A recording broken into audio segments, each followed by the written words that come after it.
The next panel will bring together these Delta executives, the agencies responsible for the ecosystem restoration and sustainability in the Delta, and now we're going to talk about how to move forward. We're going to try to get them out of their silos. That's not easy. So, you know our panelists. I think you know, you've heard from Campbell this morning.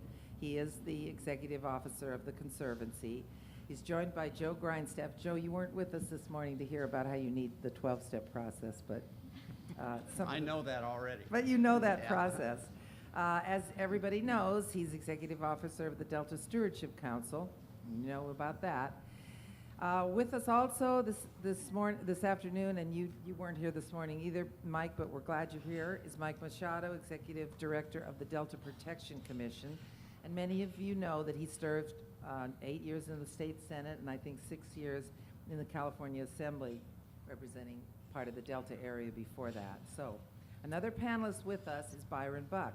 And Byron is executive director of the State and Federal Contractors Water Agency, sort of a joint powers authority made up of these contractors who represent the water delivery to two-thirds of California's population and a delivery to 3 million acres of farmland. And Byron has a background all over the state in water resources and environmental planning. So, to begin with, this is going to be Q&A and discussion, and the audience has picked up some things this morning, so they're primed to ask you a few questions, I think.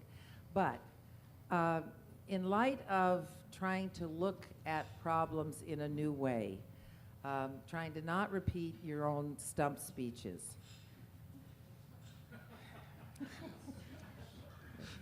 There's some belief that this can't be done. Yeah, you want a reality check?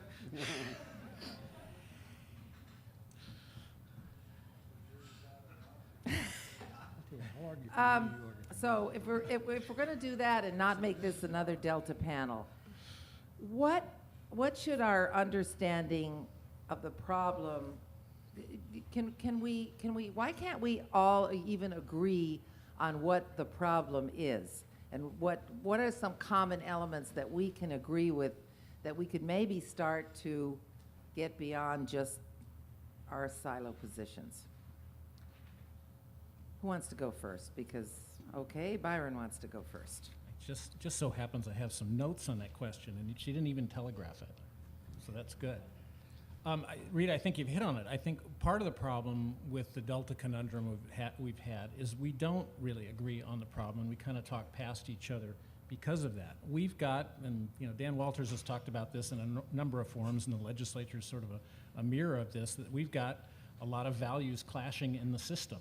And it's different now than it was before. I think, when Burns Porter was done in 1959, we were basically solving a physical problem. It was too wet in the north, and it was flooding in the Delta and flooding in the valley, and San Joaquin Valley was an overdraft, and Southern California didn't have enough water. So that physical solution came together out of that shared understanding of a problem, a shared interest. Now we've got really different societal interests, since we've had a very strong environmental movement come along where a lot of anything physical for many of them is just antithetical. They don't want to see anything physical done in the system.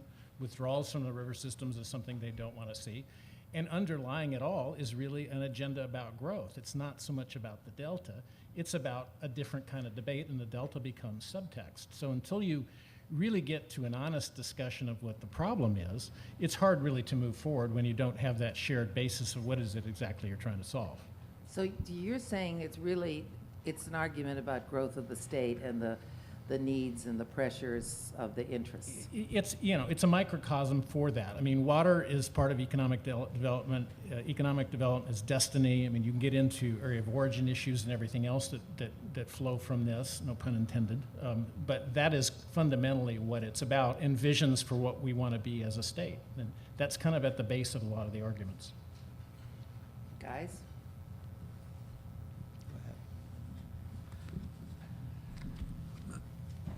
I think it's good to talk about growth, but the question is, can growth as we knew it yesterday be sustained tomorrow? And I think in part of what we're looking at in terms of water is trying to restore yesterday's status quo without taking a look at the problems that are out there. when Byron talks about the physical solution, at that time, the environment and the ecology was an afterthought. It wasn't a consideration because at the time, the demand never exceeded the excesses that was available to deal with the environment. Now we've exhausted that margin, and at the same time, we have laws that also prescribe certain rights, whether they are still applicable today, as they were when they were first originated a century ago or not, is another debate. And we also have laws that have yet to be enforced regarding how activity should take place in the Delta that can redefine the base about which we then have to redefine the growth.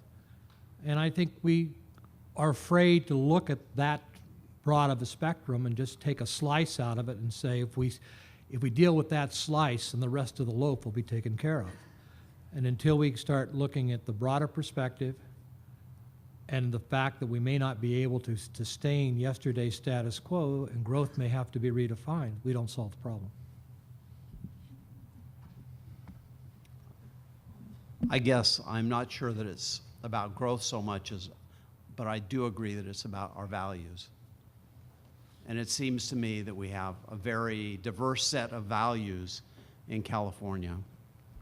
And there are people whose values are much more inclined to be focused on fish, wildlife, habitat, and other people whose values are focused on their economic prosperity or even just the way their region looks or feels, and those fundamental questions of values are very, very challenging for societies to overcome.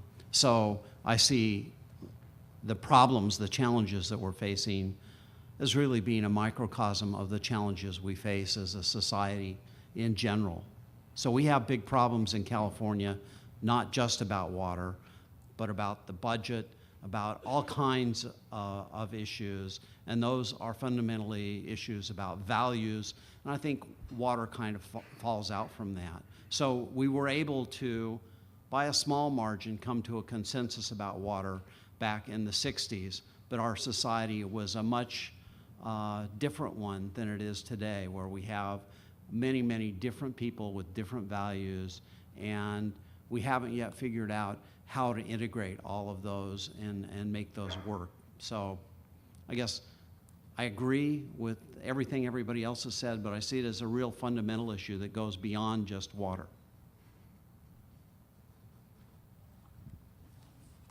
So I've listening to the other panelists, I've changed what I wanted to say about 3 times now, so I'll muddle through. That's good, open-minded. I think in some ways, we have the luxury at the Delta Conservancy of first, we're new, so we look at things with a new perspective. And second, we're not really at the table defining those super wicked problems of how much water can be, needs to be into the Delta, exported out of the Delta. And so we're faced with a facet of the wicked problem, and as the authors talked about this morning, breaking these problems apart is often an approach to try to deal with these problems, not necessarily an effective one. But we are tasked with essentially the economic development and the ecosystem restoration in the Delta. Also, I think Jim Mayer mentioned that we can't depend on the legislature to solve our problems in the Delta or in our society. But I think it is interesting that in terms of the intent that you see in the Delta Conservancy's mandates, they came pretty close. They recognize the need for economic development to be incorporated with the restoration within the Delta. And probably more importantly, they recognize the need to have the local input. We have 5 county supervisors on our voting board of 11 people. And we also have a mandate, the expectation that we will take local input and have local interest help us define what the problems are around our 12 mandates. As an example, we're supposed to look at tourism and recreation in the Delta, but actively engage those interests in the Delta that are working in the boating industry, the restaurant industry, and then in general tourism to help us define what the issues and problems are and how we can best bring resources to address that. So while we are not focused necessarily on some of the largest, most wicked problems, I do think we present a model that can be very effective and helpful in how we move forward in the Delta. Well, isn't that model a little like the co-equal goals, you know? It's shorthand, you know, in the water world. I had these guys on TV one time, and they kept talking co-equal goals, and I was back there going, no, say say English, you know what they are. But you've got two things to do. You're supposed to do something to help the economic sustainability of the Delta. Then you're supposed to do restoration, and you're supposed to do, you know, water supply and restoration. And it seems like, how can you, you know, go forward? How is it really going forward with, and you're just starting. So what are you going to do? What are we going to do? You want me to start on that one? And that'll give Joe, he can get into the latest reiteration of the Delta plan. I think that probably the majority of the conversations we have with policy folks or just people in the Delta, that often their first questions are, how do all these efforts fit together? And I think my fairly typical response is to try to describe my worldview, but then say that there's overlap and not everyone is certain of how it all fits together, how it will work together. That's something that ultimately we will work on as we continue to move forward. I think it's a natural role. If you look at conservancies throughout the state, they're typically created where there are multiple jurisdictions and there's a need for high-level strategic planning, prioritization, and bringing resources to those high priority issues in a geographic region. I do see that as a potential role for the Conservancy as well, trying to understand all the elements that are going on in all the other efforts and where those overlaps ultimately are and how we do integrate and work together. Those words are fairly easy to say and much harder to realize, but that's certainly a role that we envision for ourselves and how we move forward. And Joe, that fits in with the Delta plan. It does. I guess one of the things I want to say, first of all, is in spite of all the problems, I think we are making progress. And we don't often acknowledge that things are better now than they were 20 years ago. But if you look at levees in the Delta, they're much better than they were 20 years ago. When you look at storage in California, we built about 4 million, somewhere between 4 and 5 million acre feet of water storage in California. About 1 million acre feet of that was surface storage, and the rest is groundwater storage. But it's a 10% increase. That's significant. We have made improvements. We do far more with regards to conservation and recycling. And so what we're doing as the council, I think, is a continuation and hopefully a focusing of some of those efforts. But it's not really qualitatively a difference in the direction of the state. The state has been moving to implement different technologies, from conservation to recycling, stormwater capture, whatever it is. That's an important thing to do. The state has been moving to develop more storage. Almost all of this is occurring at a local level, but it's cumulatively significant as we move ahead. We have to make some big decisions in the Delta to go to the next stage for the Delta itself. But I think we, in spite of all the problems, are capable of doing that. Now I'm in my optimistic mode right now, but I actually think that it's possible when I'm in my optimistic mode that we can make those decisions. I think it's really important to do, but it's important to understand that it's in the context of much larger things that are occurring statewide and that will continue to occur. And some of those things are people working in their own local areas to lessen their dependency on the Delta, and that's part of your plan. That is part of the plan, and that is something that people have been doing. Orange County, 10 years ago, started working on their project to recycle wastewater and put it into the ground. They didn't do it because it was required in the law back then, but because they saw it as the right thing for their community. It improved water quality for them, it improved reliability, and it did reduce demand on water being exported from the Delta. So I think what we're doing is saying, yes, this is what you have to do. You have to continue doing more of these things, and if we do that as a state, we can be very successful. And I'm sure, Mike, you support people getting off Delta water.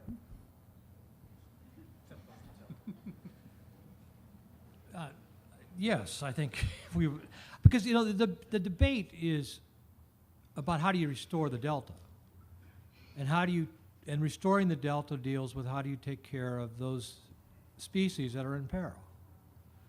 And the question has come about in terms of doing that, whose water goes to help restore those species? And you've had some debates about how can we isolate ourselves so that I can take what I need and not have to worry about the rest of it, without having to worry about the impacts? Or how do we share in doing that? And we don't get into that discussion. It becomes one of advantage or disadvantage. Now, the Delta Protection Commission under the Delta Reform Act was charged with coming up with an economic sustainability plan.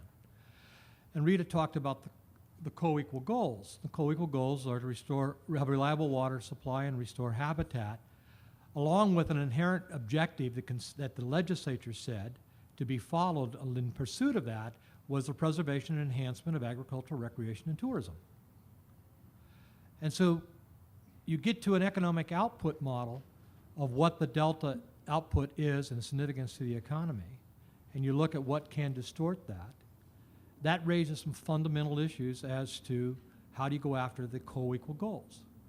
And the co-equal goals are set up on a moving target, because the legislature in its wisdom forgot to say what is a reliable water supply. And we're deferring that to 2014 for another agency that's failed to do that in prior years. So how do we really get to the implementation of the co-equal goals? And I acknowledge what Joe said about what the state has done broadly. It is tremendous what the state has done, and what economics has driven people who have depended themselves on the Delta water to look at other alternatives, such as groundwater storage, reclamation, reuse, conservation, etc. But we dance around the fundamental issue. If the molecules of water that fall in California today are the same as they were a million years ago, but the people today are 40 million plus, how do we share that and still meet all the other requirements? And maybe we have to go back to a prior era when someone talked about the era limits and see about how we live within that.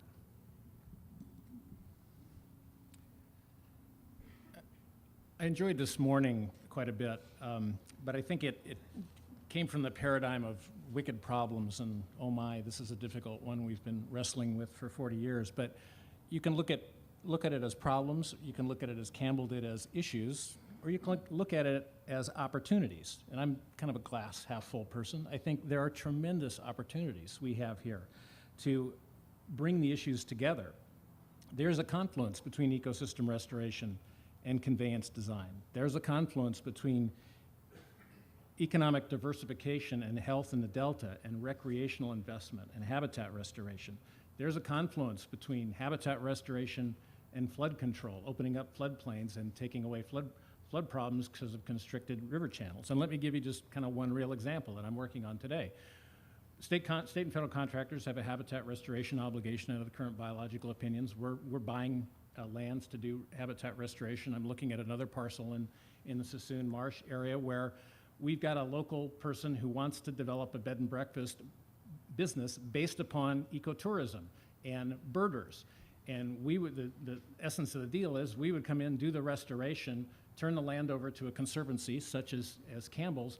They would then have a business that has a wonderful restored habitat for native birds and fish and a business opportunity. Those are the kinds of opportunities we need to be promoting and working on. There are many, many of those that we do, but we tend to focus on problems and zero-sum games of I win, you lose, instead of looking at what are the things that we can do together to advance everybody's vision without even actually having to agree on exactly what the problem is.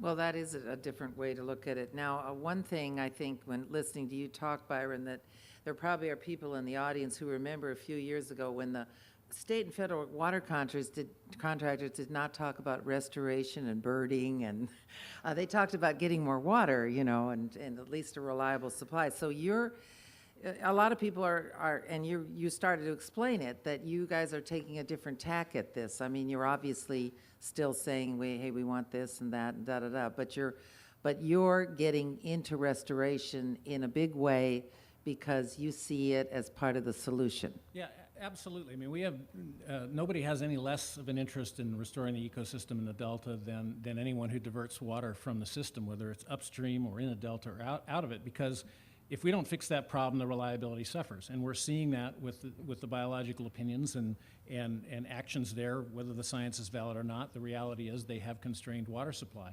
And it's because we have fish and other species that are in trouble. So we fundamentally have to fix that problem. It is the beauty of the co-equal objectives. We are not going to have water supply reliability unless we have basically species moving away from the listing process and restoration overall. Now we can get into lots of debates of what restoration means and what's their trajectory, and are we focused on individual species rather than the ecosystem. It gets very complex at that point, but fundamentally it's in our interest to see restoration happening. Part of the reason our organization was created was to make it happen and do it, because we've talked about it for 20 years and hardly anybody's really doing it, so we are. So, Mike, are you okay at the Delta Protection Agency Commission? Are you okay with all this restoration that's coming from environmental groups and water contractors, the different ways, and everybody's getting into the Restoration Act now? I think restoration is helpful, but I think from a county perspective, restoration is a threat.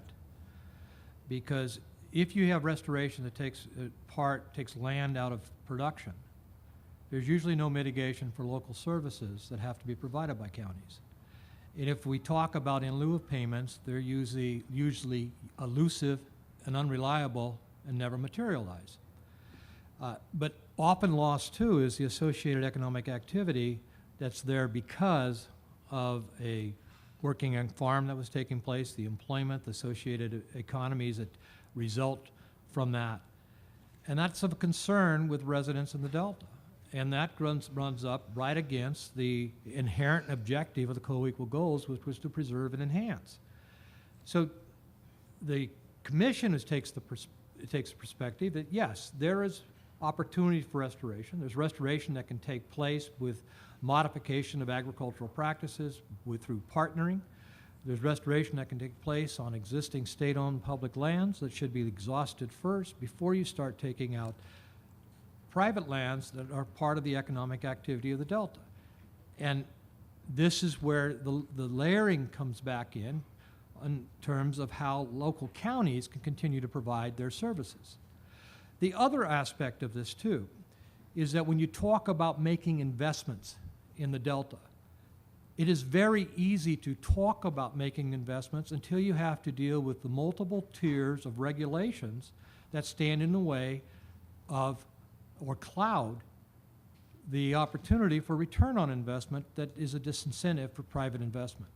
When you talk about looking at improving infrastructure for recreation, and the state parks has come up with a great plan talking about looking at focal points to come into the Delta, base camps as it were. But you have to have infrastructure for that. You have to have hotel rooms, you have to have restaurants, you have to have other services. Try to put those services in any of the legacy communities along the river corridor. You run up against problems because of flood potential. You run up with problems because of even the Delta Commission's own resource management plan. You end up with other issues with respect to the proposals for covered actions coming from the Delta Stewardship Council. We have some inherent conflicts that should not be glossed over. They have to be dealt with head on, and you can't just let it flow downhill and say the counties will deal with it, because the counties are at their wits' end right now in terms of how do they provide the essential services, how do they maintain economic sustainability, and how do they do it with the layering of regulations that are there. What kind of businesses do you want to see in the Delta if recreation and tourism aren't sort of at the top of the list? What else? What's your vision of the future, especially if farming isn't always viable for the farmers, or we have the catastrophe of the earthquake or the seawater rise, et cetera? What's your vision? Well, I would take issue with you that farming is no longer viable. I just said if it if it looked that way. It doesn't 'Cause look if that you're way. making endive, it's viable. No, because farming's been viable for over 150 years there, and it's probably going to continue to be so. There's manufacturing industries that are associated and dealt with unique products for the Delta to become worldwide distribution. Some of those companies are finding it very difficult to expand production in the Delta. They provide essential employment. So you got manufacturing. You have services industries that provide services into the Delta, both from within and outside of the Delta. Recreation and tourism is looked at as a component, but it is not a replacement for agriculture. So you have to, when you take a look at where it's going, agriculture is not going to change. Agriculture is going to adapt. And to talk about the fragility of the levees, that's another question that comes out. Because much of the fragility of the levees is placed on a historical perspective that does not depict what has taken place from local investments over the last, since the beginning of this the 1900s, to rebuild and to expand and to improve. And when you take a look at it from that perspective, the levees have a different viewpoint. But to rely on historical depiction of the Delta levees does nothing but skew a cost-benefit analysis that ends up looking at, well, you can't restore or keep the Delta. But if you talk to the practitioners, the engineers that are on the levees, you take a look at the levee breaks, you take a look at the technology that can be applied to the integrity of the levees today, it's a much different picture than what many would want you to believe. So that's in partnership with the state, that levy program of 2575. Well, the subvention program is there because we have not been able to employ a beneficiary pay principle for levies. Not all beneficiaries of levies pay. It's not just agriculture. You have a whole fabric of petroleum lines that not only serve the Central Valley but also go into Nevada. You have aqueducts, you have railroads, you have state highways. You have urban areas that ring the Delta that are protected by Delta levees. They don't participate directly into the levee maintenance program. So we've had a subvention program that has been helpful, but has not necessarily been reliable on a year-to-year basis to try to bring in that public aspect for levee protection. Now the Delta plan is talking about a regional agency that would have assessment authority over all beneficiaries to help pay for it. Something like that would provide a revenue source that could be very robust in terms of bringing levees up to Appeal 8499 standard, looking at trying to identify critical levees and bringing them up for seismic and sea level rise resistance at a cost factor that is a lot more tolerable and easier to get to than some of the proposals that are looking at trying to avoid the Delta. I think, Joe. Yeah, first of all, I agree with Mike that we need to have a system that really makes all of the beneficiaries a part of the solution.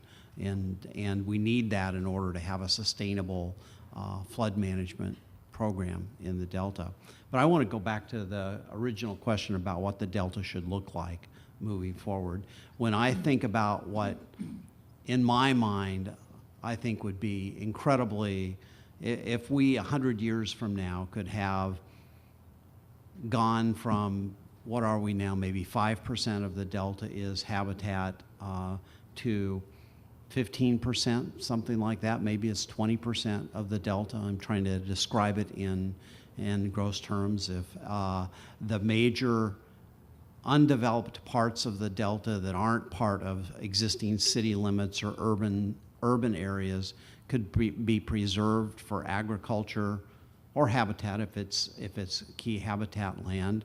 If we could improve the infrastructure so that we have highways that are really reliable, if we could have legacy communities, and I don't know, it may not be possible to do this for all legacy communities, but if you could pick some legacy communities and actually find a way to make them economically viable, sustainable in terms of flood protection, sustainable so that they can be those tourism hubs, if you will, those gateways that the Department of Parks and Recreation talked about. And if you could do all of that while you have this incredible change that, whether we like it or not, is going to occur in California. I think no matter what any of us in this room does, we're likely to see a megalopolis that surrounds, that goes from the Bay Area to Sacramento, that covers this whole area. And when you think about that, if you could have the Delta at the heart of that as this incredible resource that protects these open space values, I think that's the Delta I'd like to see. And if we could actually do that in a way that financially works for everybody, and at the same time provide water for California, because water, it's one state, and water for people in the state of California is really important. And whether it's about growth or not, I think we need to have enough water so that my personal bias is so we can continue to grow. And I don't think that's so impossible to do. And so we can continue to be this incredible agricultural, this is maybe the best agricultural land in the world is in California. We have an incredible place that we live, and if we could maintain that for the next 100 years and improve on it, while at the same time making the Delta reflect all of those values, that's kind of what I personally would like to see over the next 100 years. And I don't know how to make that happen. The Delta Plan, I think, is the council's attempt to do that. And part of that vision is some improvement in the levees?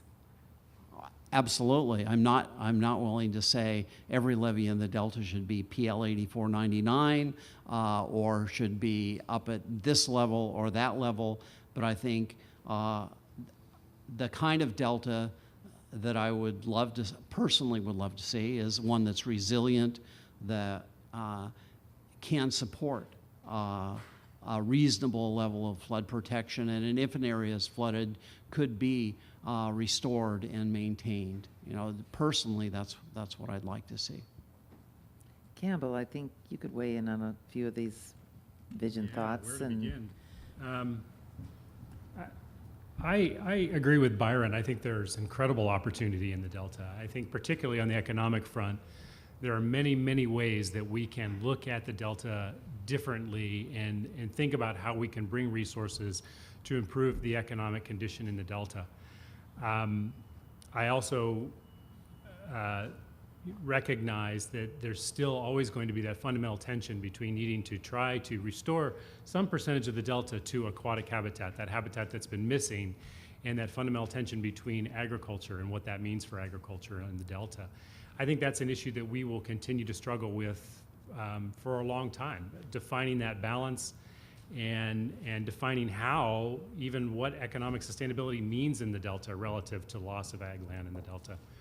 I think it gets back to some of our discussion this morning, the need to have a shared understanding of what these trade-offs really are and what they might look like in a very clear view.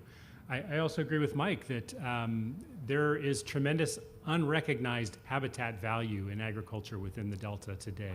We need to be able to take stock of that, but we also need to recognize that the aquatic habitat is largely missing, and that is a component that likely will be brought back as a result of some of these planning efforts. There will be targets for habitat restoration in the Delta. So it does get back to that need to find the balance and really define what economic sustainability means in that light. One of the things I think I find interesting about the Conservancy, going again back to the legislative mandate, is it requires that anybody that we grant funding to incorporates payment in lieu of tax for any lost revenue to the counties. We are but one organization that will be out doing restoration in the Delta, but I think that's certainly a good lead out there with the expectation that any efforts we take, we've got to compensate for that lost revenue to the counties so that they are ensured that they're not going to lose services as a result of our conversions. How does that work, really?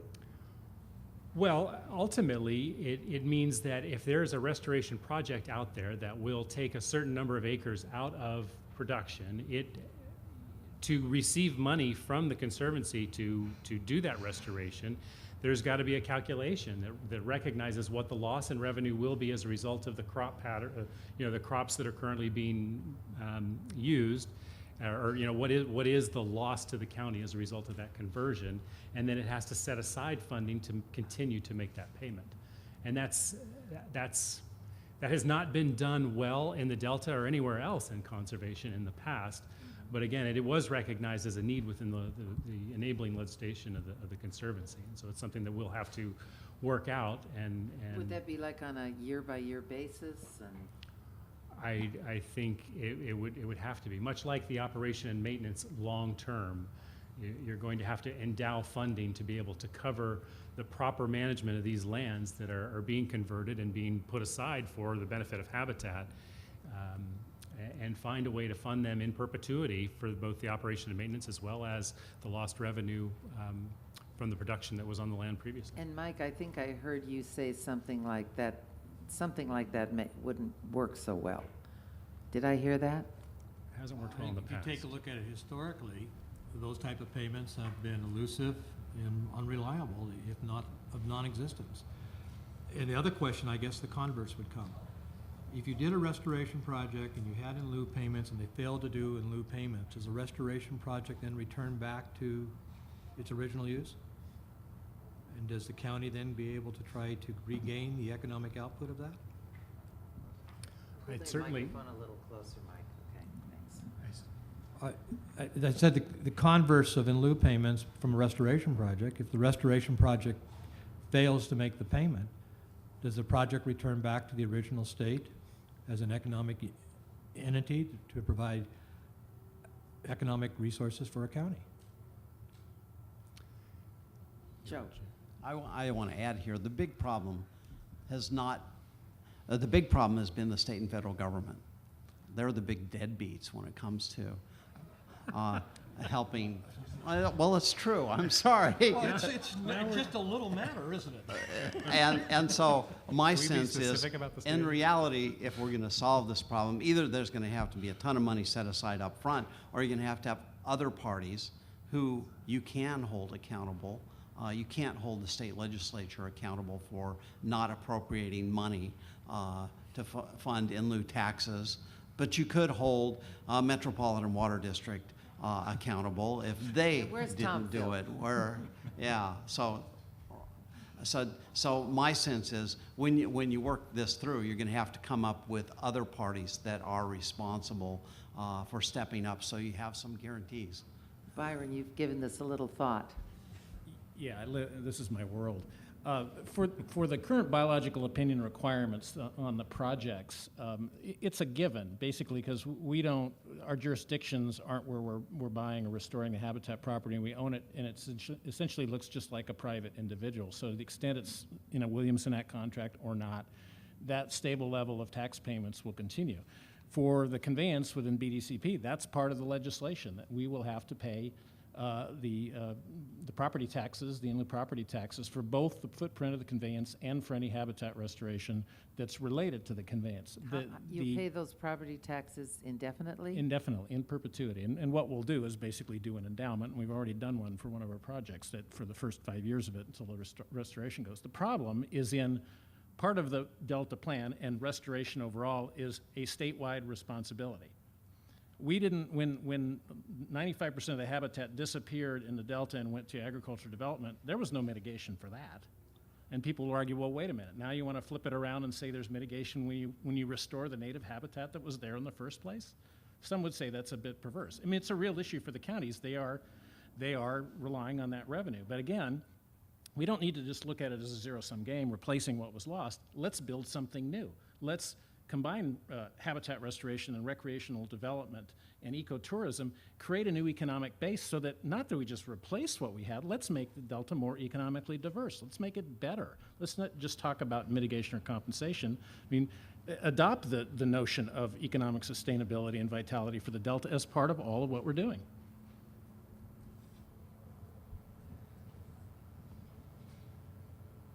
Oh, okay. Okay, let's move on to, I heard this morning that there was talk about certainty junkies.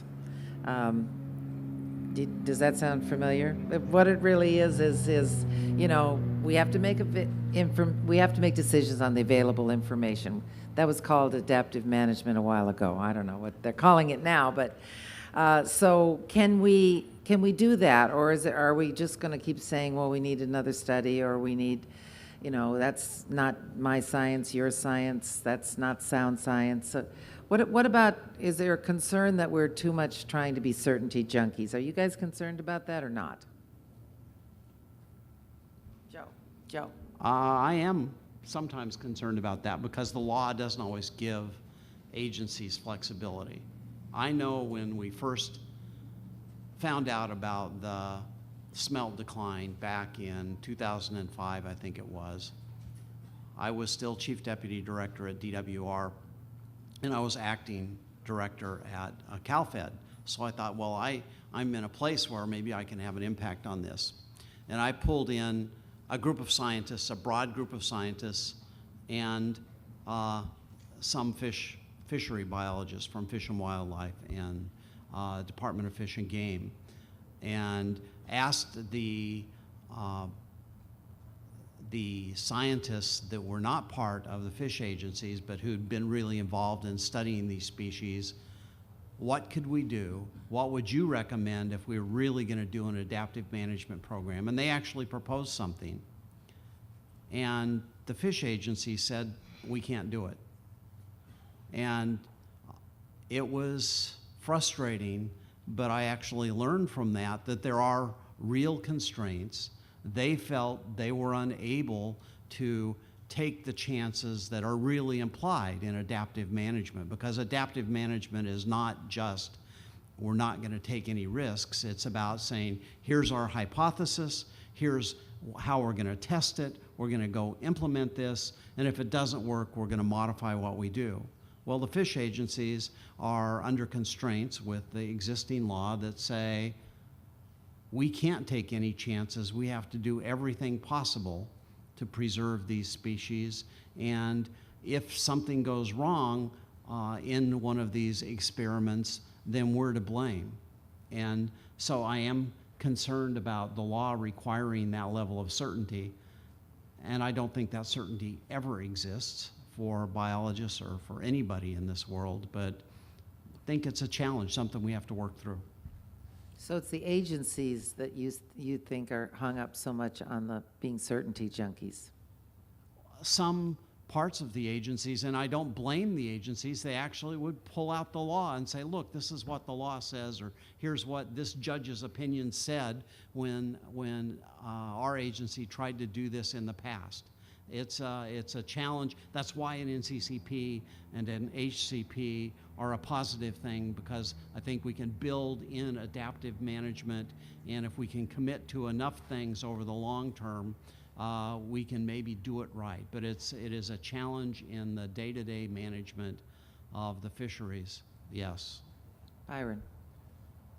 Yeah, I absolutely believe we are a little too fixated on trying to come up with the perfect solution or the consensus solution. And yet, while we have made lots of progress in the state, as mentioned, we haven't really tackled a lot of the big issues. And unfortunately, time is not our friend in the system. The Delta is not a static environment. It is changing, and it is changing before our eyes. We're seeing sea level rise, measurable sea level rise every year. And whether you want to believe in anthropogenic global warming or not, it's happening. Sea level rise is going up. And the best scientists are saying that from a sustainability standpoint, many of the islands are simply not sustainable over the long run. We have to deal with that. There are going to be triggering events that I think will force the issue. We've had a wet year this year, has taken the pressure off the water system, but if we had gone catastrophically dry in '91 and you saw 50% water shortages in the Bay Area and Southern California, driven by both drought and regulatory restrictions, we would have a full-blown crisis on our hands. Absent doing something about the current conveyance in the system, that day will come. Despite all the investment in local resource development, which has lowered the pressure tremendously and kept water demands basically static for 25 years. We are still far short of being able to meet urban California and agriculture in the San Joaquin Valley reasonable needs in the drier years. It's just not possible with the physical system we have today. So those events are going to come, whether they come in a catastrophic fashion or come in a little more of a rolling one with climate are going to happen. And so we don't have the luxury to sit still, wait for the perfect solution. We need to start implementing things, and there is no single one silver bullet that solves this. There's a whole lot of things that have to be done in the process. And so if we don't start moving forward on more of those, we're going to get caught very short. Decisions will be made in an emergency fashion that won't necessarily be very helpful to a lot of people currently within the debate. Does everybody agree on this panel that sea level rise is happening and that it could lead to some very dramatic events in the Delta? I think we agree that sea level rise can happen, and it can deal with some very dramatic events that could happen to the San Francisco Peninsula, that can happen into the Delta. But is it going to happen overnight? No. Can levees be adapted to go with sea level rise? Yes. And I think that the science with respect to levees is not conclusive that levees are going to fail because of sea level rise. But it is something that has to be planned for. With respect to adaptive management, I lived through the CalFed years. That happened to be my introduction as I first came into the legislature. And I saw how effective adaptive management was, and I don't know if there's been any significant changes for the application of adaptive management going forward.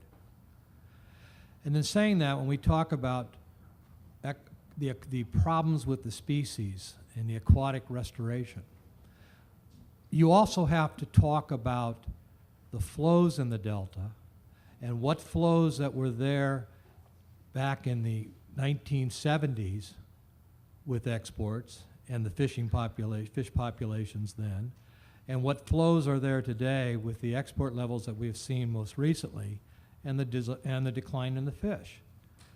Now, it would appear to be a relationship between that.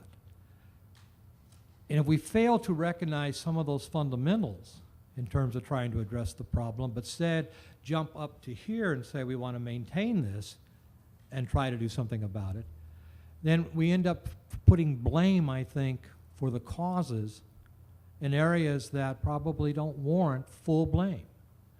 And until we start taking a look at it, the system as a whole, in terms of the contributions of everybody to the demise of the system, we don't correct the system. And adaptive management, they say the best application of that is piecemeal. Try it here. If it works, then expand it. But I think Joe's absolutely right. We have conflicting laws that prevent that, just as we have conflicting laws today that prevent us from achieving, I think, the co-equal goals. Well, what are some ways in which all of your roles that you can work with each other? Can you think of some ways that Mike and Byron can work together, and Byron and Joe can work together? I guess it could be an attempt at adaptive management. I think clearly we have no choice but to work together. That's ultimately the only way that we'll be able to move forward and address these issues. But I think I think the discussion on the panel really highlights again, we don't have that shared understanding of what the issues are and how we move forward. I think there's so many issues on the table, and in a lot of instances, the details of those issues aren't being worked out in open forums at this point. A lot of the issues we've discussed so far, you can see that there could be endless discussions on any facet of those to keep working through those issues. But we have no choice but to work together. It's imperative. Yeah, I think that's true. I mean, that is part of what our organization was formed. I mean, we're a coalition in that sense. We have the state and federal contractors, which had broad differences on operations of the state project and Central Valley project. For years, fought over lots of things tooth and nail, coming together now as one unit, realizing they have common interests. And we are working with lots of others with common interests. We're working with Northern California Water Association and San Joaquin River Group Authority on an effort called the Salmon Recovery Group, because we have noticing that despite all the regulations on diversions on all of us, the salmon are not recovering. There are a lot of tactics that are not being employed to recover salmon. We're the ones taking the brunt of it. So we're looking at investing in certain things that can actually advance the ball and advance recovery of the fisheries because we have the interest in doing that. So it's going to take kind of new coalitions forming. And there are new coalitions and strange ones forming all along. We've got now the South Delta Water Agencies asking to become a contractor to the State Water Project and enter into negotiations with DWR. That will be a pretty interesting day when the South Delta Water Agency becomes a state water contractor. They're doing it because they realize what's been said all along about the validity of water rights in the Delta is not necessarily the way they've been told. They're losing a lot of court cases based on litigation and water rights in Delta, and they're now asking, gee, we actually don't have secure supply. We need to get a contract with the state, which was the reason the agency was formed 50 years ago in the first place. But they never got it like the North Delta did, Yeah, the North that Delta contract. North Delta went and did a contract. Central and South Delta didn't. South Delta is now trying to negotiate with the state to get a contract. Pretty interesting development. Players will change. The things will change in the system. It's not static. But Rita, with respect to the South Delta and the Central Delta and the water contract, they were not offered the same contract as the North Delta in terms of water quality standard and being able to meet the water quality standards, which is important to the South and Central Delta. Because the water quality in the South and Central Delta has declined because of the lack of flows in the San Joaquin River and has essentially become the cesspool for all the discharges upstream. So without, and this is the irony, without the export pumps bringing in fresh water across the eastern side, you don't have the ability to have water quality for the type of economic activities that take place in the Central and South Delta. So yes, the South Delta at this point is probably looking at trying to get a firm contract. But the reason they didn't have one earlier is not because they didn't want it, it's because the state would not provide them with the same type of water quality standards and assurances that they provided the North Delta. Well, the San Joaquin River has certainly changed over time. Anybody else? Yeah, just add on that point, I mean, the state couldn't. The state didn't operate any reservoirs on the San Joaquin system, so they had no ability to make that deal. And that, what Mike says is true. That's right. Well, we've gotten a whole hour into this without talking about a tunnel or a peripheral canal. That's pretty good, isn't it? But let's just see if the audience now, we've got up to a half an hour. Well, first of all, if you guys have any questions you want to ask each other, we can do that now. Otherwise, we'll open it to the audience. So is there something you really want to ask each other that in this kind of a forum that you'd like to bring up? Just something? Yeah, we'll let the audience have their turn. All right. Okay. Well, then we're open to the audience, and we've got a roving mic. Rebecca Scott, our able events and tour coordinator, is going to be running it around, and I'm sure someone has a question.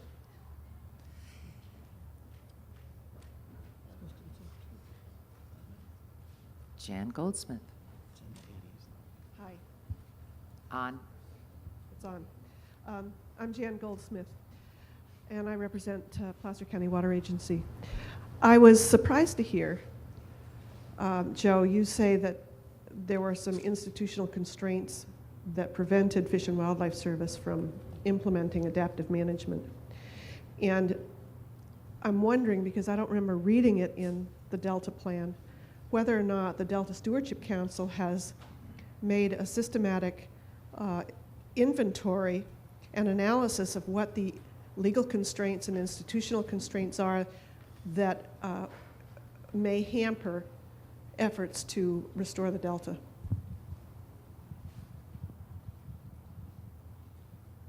I don't think we've done that in exactly that way. We have, in fact, looked at adaptive management, and the Delta Reform Act says specifically that we and all state agencies should apply adaptive management as we move ahead.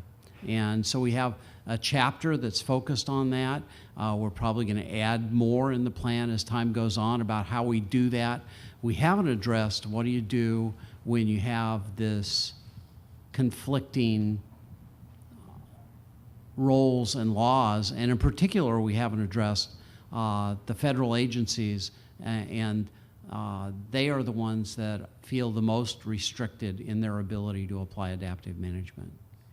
Well, I understand you have an adaptive management chapter, but my question was broader than just adaptive management, and I do think that some survey or overarching investigation as to what the legal constraints are that prevent particular actions or prevent the institutional barriers to moving forward would be useful, whether or not the Delta Stewardship Council has the authority to adopt them or not, because it you may hasn't be right. constrained them in other areas. That's a good idea. All right, other I questions? guess everybody agrees with that, that we need to look at more of these institutional barriers and lay them out. Okay.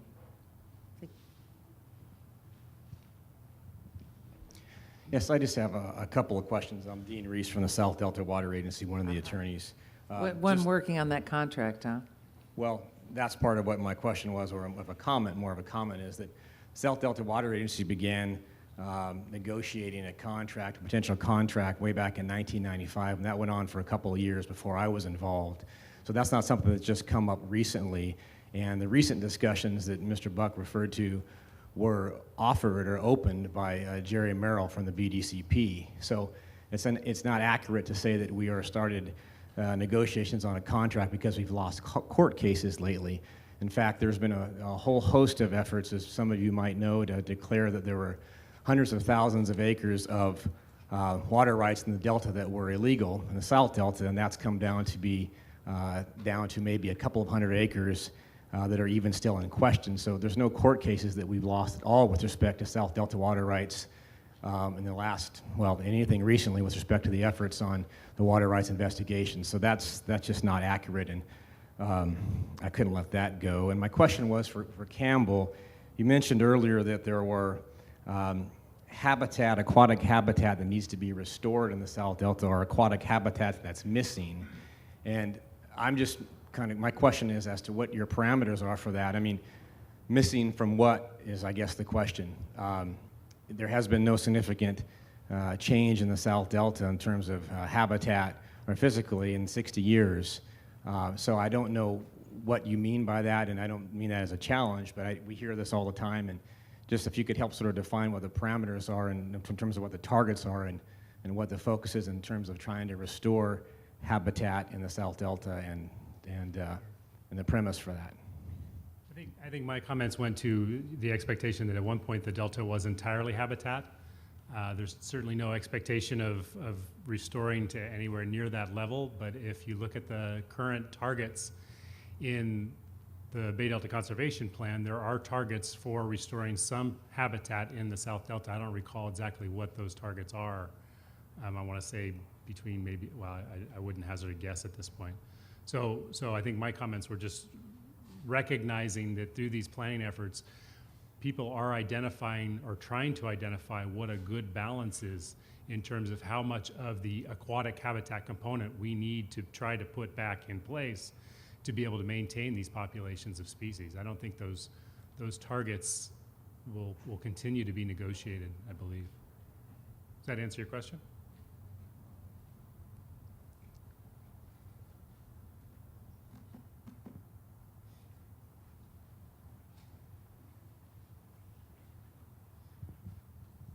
This is a really quiet crowd. My name is Katie Patterson. I'm with the San Joaquin Farm Bureau, and so apparently the Delta folks will speak up today. I think, when you're looking for real solutions and some real common ground areas that we can move forward on, you're forgetting a major partner, and that is the individual farmers and landowners on the ground. And we talk about it real broadly in the scale of policy and the directives and how we're going about these issues. But we talked about this fundamental values scenario, and Mr. Buck and Mr. Grindstaff have both mentioned this, that we're not agreeing. And part of that is because we haven't been participating in the process in the early development with some of the preconceived perceptions, and now we're trying to catch up in the process of BDCP and some other areas, and we're trying to be involved. But it seems like that's falling on deaf ears with a lot of the concerns that we have. So I would put it out there that until you get the individual growers involved, and we're working on outreach and trying to keep them abreast of all the different issues that are going on, it's going to be hard to find success. You're talking about, very broad issues of, making the counties whole on losing their tax base, but how are you going to make an individual farmer whole, whether it be a perverse idea of, trying to mitigate for agriculture, from environmental, conversions, decades ago or not, but how are you going to make that grower whole who that one parcel of land is part of an integrated business plan that may go out 20 years into the future or may be part of a succession plan? So there are some very fundamental things in terms of economics and that sustainability that Campbell's going to be challenged with, that Mike is challenged with within his planning processes, and that you two gentlemen will be as well. And so I would really, contend that those individual people that are out there, where it's not just agriculture, because there are other landowners out there. There's boating, recreation, a whole host of folks. But the people out in the Delta need to be very thoughtfully included into this process. And until, we can bring in, and it may be a very atomic explosion of values coming together, until we can start to merge those two very core issues, I don't think that your success is going to come very easily. So before we get to you, Byron, for the two agencies that especially Joe, that are involved with the public, do you see enough diverse stakeholders? Do you see enough Delta people involved? And I mean, you're there every day. Well, sure feels like we see enough. I can tell you we have thousands of pages of comments from people.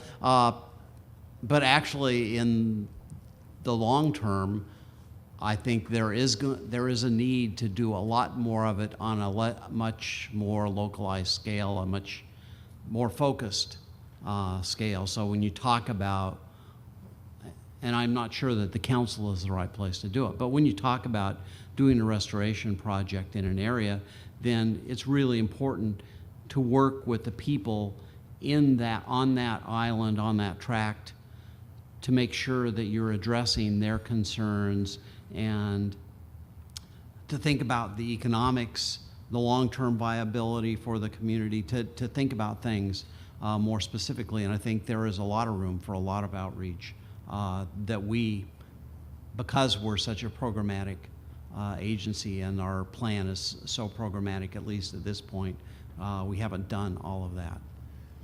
And I would just add that I think what Joe's just described really is the role and the mandate of the Delta Conservancy. I mean, I know, Katie, you've seen we are out there trying to engage local agricultural interests to help us define what agricultural sustainability means in the Delta, and as well as engage to try to understand how restoration can be done in the least disruptive way relative to agriculture and relative to every other component. And as Byron's mentioned several times, how we can layer in other innovative ideas about economic sustainability or other economic layers onto any restoration that happens. Your question about whether or not we're seeing enough Delta interests in our discussions, absolutely not. Our first effort at doing an agriculture, recreation, and tourism work group, we held our meetings in West Sacramento in midday, and we essentially got the agency participants that we would anticipate from that. So we've since gone out and started to work with much smaller groups. Your group, the 5-County Farm Bureau Coalition, is one. But we recognize that we have a lot more of that to do to be able to get the local interest at the table, helping us define our roles and what our goals and objectives, and even again, what does economic sustainability mean across our mandates, and what does preservation of ag and working landscape mean in the Delta, and how can the Conservancy most effectively bring resources to realize shared objectives in that regard? I think we missed what Katie was saying. And I'm probably the only one up here on this panel that is engaged in sustainable agriculture, using minimum till for carbon sequestering, to look at minimum till for air pollution reduction, trying to look at irrigation efficiencies so that they avoid the runoff of any of our agricultural chemicals from our land, looking at containment and sweeping of those chemicals before they are discharged. I think we underestimate and have overlooked the ingenuity of the Delta farmer and what they have done on their own to be able to put up habitat-friendly agriculture, that are cognizant of the role that the lands play in the Pacific Flyway. Some of the adaptation to go into a rice culture rather than a corn culture because of what it does for habitat, what it does for subsidence reversal.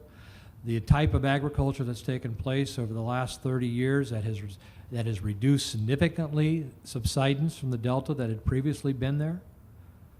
You know, these farmers didn't fall off the turnip truck, and every year they put their life on the line to put a crop in, and they know that they have to have that basic resource a year from now to do it again. And if they don't make a profit, they don't pay their bills, then they can't do that. And that affects a lifestyle, and of values that they have that they want to pass on to sons and daughters in multiple generations. There have been attempts to encourage the state to partner with some of those people to look at the type of technology that they're employing on their own. And there has been a reluctance of the state to so engage.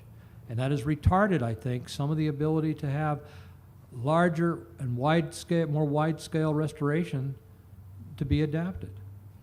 So I think it's wrong to say that agriculture has to learn how to do it. I think we can learn from agriculture how they've adapted to the environment around them, cognizant of their neighbors, not the people, but the Pacific Flyway, the wildlife, et cetera. That's a part of that very unique culture and environment that makes the Delta such a fascinating place to be there. Okay, this question about people being more involved has come up for a number of years, and sometimes it seems to be focused on the BDCP, which is a habitat plan, which primarily does involve, and this is for you, Byron, the exporters. There is a perception out there that, oh, that's the exporters' habitat plan, and other people aren't allowed in the room. But partially, it is a habitat plan that the exporters have to pony up on, right? Yeah, fundamentally, it's a permit process. I mean, we basically have the fishery agencies saying, you know, where you divert from the Delta is bad for the fish. We think you ought to move that, have a conveyance that is friendlier to fish. Part of that process is also restoration to make sure in the guise of a habitat conservation plan, which is a certain section of the Endangered Species Act, that you're actually moving the species towards a recovery trajectory. So it is fundamentally a permit process. And they came to us and said, this is what we want you to do. We want you to apply for an HCCP permit and go through the habitat conservation planning process. That is been done in a lot of places on terrestrial habitat, and Joe's been involved in some of those, and I've been involved in others of those. It's rare to do one that's both terrestrial and aquatic, this one primarily driven aquatic. So yes, it is a permit process. We are applying for a permit to basically maintain the operations of the projects and yet do restoration that has the species going back on the right kind of trajectory. The planning process has been, you know, it's convoluted, it's huge, it involves lots of folks. All open meetings people can come to, but it's a problem. I mean, this is a real issue for somebody on the ground that's running a farming operation. That's a dawn to dusk drill. To take away from your operation, come into a room full of people who are paid day in and day out to do this stuff and try to compete on that same level is very hard to do. Yeah. So it's a human. You can open the door as wide as you can, but it's a daunting, complex issue. And for that person, it's like, well, what does this really mean to me?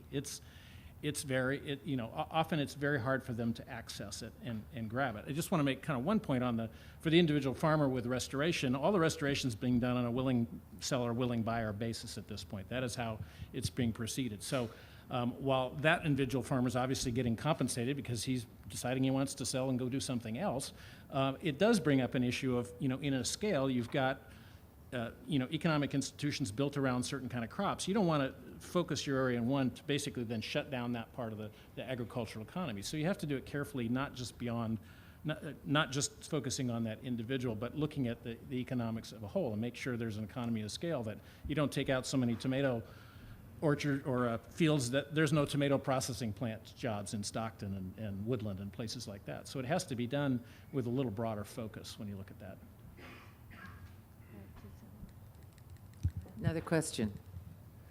A lot of what I've heard today comes down to the money. We need the money to do this. We need the money to do that. And we don't see it coming out of the feds. We don't see a lot of money at the state level. We're worried about the bond not passing. Local agencies and special districts are as strapped as any of those other organizations are. And with all of the other societal needs, you know, we're looking at schools and health care and on and on and on. Part of the problem seems to be that this whole issue hasn't raised to the point where we're able to reprioritize where our money is spent to actually be able to get money to solve many of the Delta problems. What do you think we need to do, or what strategies need to get employed so that we can actually result in getting some money put to this? Show me the money. Well, I'll jump in on that. I mean, when you look back at where the spending has gone on for both water supply and ecosystem ration, it's almost 2/3 of it is at the local level. That's where all the innovation's gone on. That's where the money's been raised by utility districts and water districts and so forth. And as far as the Bay Delta Conservation Plan, we're paying for it. That wasn't in the legislation. We're going to pay for it when it goes through. We'll pay for the habitat restoration that's associated with the plan. That's a given. What is not paid for, and what the bond is about, is trying to incentivize a whole lot of activities around the state to make a local resource development project cost effective so then it can compete with water that otherwise would come from the Delta. That's a big part of it. Then there's the public value of the ecosystem restoration beyond the BDCP. What we may find if people don't pass the bond, the reaction may be, well, they said they don't want these things. Okay, that's a matter of choice. The voters will be able to say up or down. Doesn't mean there won't be another bond issue in the future, but it will be a feedback loop to say maybe that some of these things people, you know, have bitten off, they don't want to chew. It's, you know, look at like the controversy over the high-speed rail. I mean, a 51 or 52% plurality for that. Huge controversy now in a different economic environment, and probably people wouldn't vote for that again. It changes over time. Yeah, Joe. Yeah, I tend to agree, Stan. Money is right at the heart of all these issues. And if we had unlimited funding, we would have solved some of them, probably in the past. I mean, so money is really a fundamental issue that we will have to address, having been in the position of asking a board to raise rates, and having done that many, many times. It's not an easy thing to do. But the truth is, most of what happens in the future is going to be paid for because boards of directors say, this is important for my community, it's the right thing to do, and I'm going to ask my customers to support rates that will pay the costs because we see the benefits that we're going to receive. It is not going to be because the state is going to take money out of the general fund. It's not going to be because the state is going to have unlimited bond funding moving ahead. It is going to be because local agencies really step up. And one of the things that I have truly seen over time, since I've been at the state, is how important it is that we have local agencies and private water companies too, that can make those decisions and can make those value judgments and can move ahead. We will not be able to make all of the decisions at the state legislature or in Congress. They're going to have to be done at a local level, usually tied to local benefits, and that's sometimes difficult. There will probably be general managers and board members that will lose their positions because of it, but it is the way our society is organized.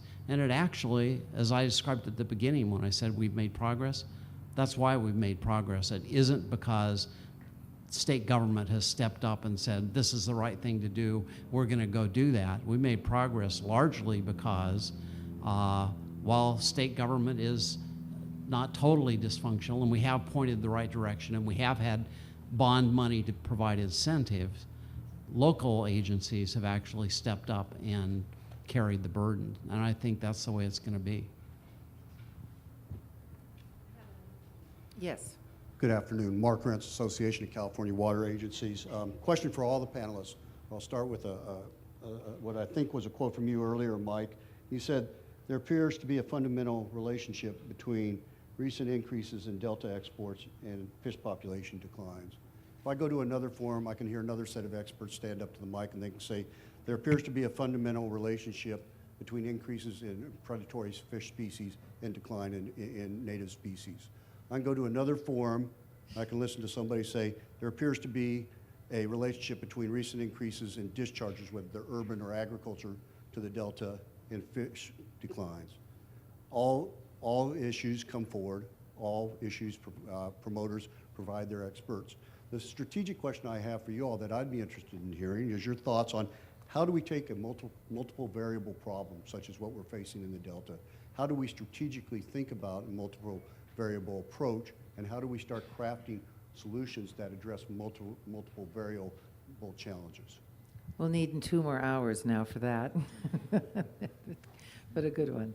Mark, I think you have to look at it systematically, and you have to look at all the components, and then you start incrementally look at attacking all of them. Waste discharges in the Delta should be cleaned up, period. The first economic cost is usually the least economic cost in the start of doing that. It doesn't mean it has to be accomplished tomorrow, but getting started, it can be accomplished over time. Agricultural discharges can be dealt with and should be dealt with, whether it be in the Delta, whether it be in the northern watershed of the Delta or the southern watershed of the Delta. There shouldn't be any, we should look at trying to clean up the contaminants. When you look at it, so you look at the, but if you look at your studies that talk about predatory fisheries, you can go back and you can find where they all were together in balance. But you look at the other stressors that are caused by man, you can't just isolate one, all of them have to be dealt with. And what we tend to do is take the same position with who deals with the stressor as we do with taxes. You can tax the guy behind the tree, but don't tax me. You get the person behind the tree to clean up his mess, but don't ask me to clean up my mess. And once we get beyond that, I think we'll start making real progress. Does it happen overnight? No. But incrementally, we've seen that you can make progress to restore and recover. And I think that's what needs to be done. That's probably one of the biggest failings in the BDCP. It doesn't look at that systematically. And I think that what we're looking, and it hasn't been inclusive of all the parties. Let's face it, the first time the BDC came out, you had to subscribe to a conveyance facility to be a part of the steering committee. That's not open and transparent. And the other thing we ought to be thinking about, do you put in restoration to rear endangered species to get a permit to kill them?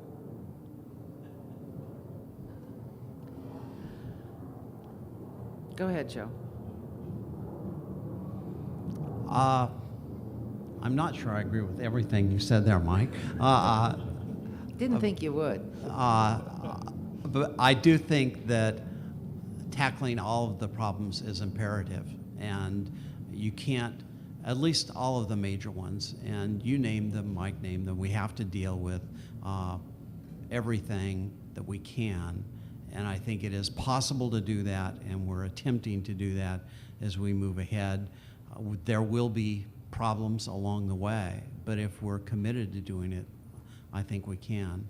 And I want to, since I have the microphone now, I want to add that I think conveyance is critical, personal opinion, think in the long run for the ecosystem of the Delta to achieve the co-equal goals of restoration and water supply, and in fact over the long term to maintain the economy and health of the Delta. I think conveyance is a critical thing that we have to do. I didn't, when I talked earlier about all of the things I see in the future, if I had to say something that has, I want to make clear that I don't see a way around doing that if you really want to achieve all of those objectives. How you do that, there's lots of details, really important details, what the flows are, how that all works, but I think it's a critical thing that we have to do. Thought we might get to that. Rebecca, we have 2 quick more questions, and then we're on to our legislative panel, and then we'll be on to the reception. Yes, ma'am. Hi, I'm Nusha Ajami with Senate Natural Resources and Water, California State Senate. My question is, I would like to know your perspective on Northern California agricultural water practices And how do you think their impact and contribution is in Delta, on the flows and our water resources kind of qualitatively and quantitatively? Who is that question for? Whoever wants to answer it. On the Northern California water practices, Right. agricultural. I think we should ask a modeler to talk to us about what those practices do, and I think I should defer to Byron. Yeah, the practices and what can be grown in the Sacramento Valley is different than other parts of the state, and soil conditions kind of drive a lot of the opportunities. The reality is, though, that we tend to have a discussion that tends to focus on exports, and exports being a problem and so forth, but twice as much water is actually diverted out of the system upstream of the Delta that ever gets to the Delta. So when you're talking about the export debate in isolated facility and BDCP, we're only talking about 20% of the water in the system. So we need to have all of that in perspective. And I agree with Mike that we need to have the honest dialogue about all the stressors in the system. We have modified the system from throughout the watershed, changed about every single thing you can do to it.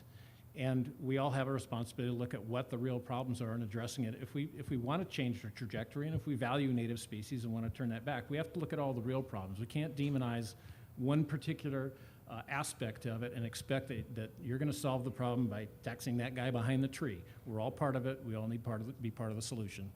Okay. Mary has a question. Thank you, Rita. A question and a quick statement. Would you identify yourself for everyone? I'm sorry. Mary Pifo, Contra Costa County Supervisor, District 3, Chair of the Delta Conservancy, and member of the Delta Protection Commission, and member of the 5 Delta County Coalition. Byron, the water bond, you talked about going on the ballot. We're uncertain when. Not really a facetious question, but it may sound like one. Would you be willing to put the peripheral canal or a large conveyance facility on the same ballot for statewide voter approval? I think it's going to happen probably one way or the other. I mean, it was a deliberate matter to separate it because we didn't want people to think that the general fund taxpayer was going to have to pay for it. Putting it on, I think the vote would be very different. You've got growth in the state. The isolated facility is now as much about ecosystem restoration as it is restoring water supply. It's not about new water supply. It's restoring that which exists, which water rights currently exist. So I think it would be a very different debate, and you wouldn't have the kind of strange bedfellows that you had in the 1972, 82 vote, where 82. Basically the opposite ends funded the attack on the middle. So I wouldn't be afraid of a public vote at all, frankly, because it would go down differently. That would be really interesting. And a couple points. Joe, you mentioned 15 to 20% of the Delta being habitat with major land preserved for ag. I just wanted to introduce today, and it's been presented to the Delta Stewardship Council and to the Delta Protection Commission. Contra Costa County alone has an urban limit line that has protected 65% of our county's land already, and a significant portion of that is prime farmland. We call it our ag core area. And we have adopted the 1992 Delta Reform Act, so we already have land preserved for the primary and secondary zones. Yet, those are local efforts to be part of the big system and a true partner in the water supply of the state and the Delta's preservation and restoration. In the 2010 census, Contra Costa County grew by 10.6%, Riverside County grew by 41.7%, Imperial County 22.6%, and Kern County 26.9%. So what are those counties doing on giving up their local land use to preserve and protect the state's water supply system for everybody's enjoyment and the Delta?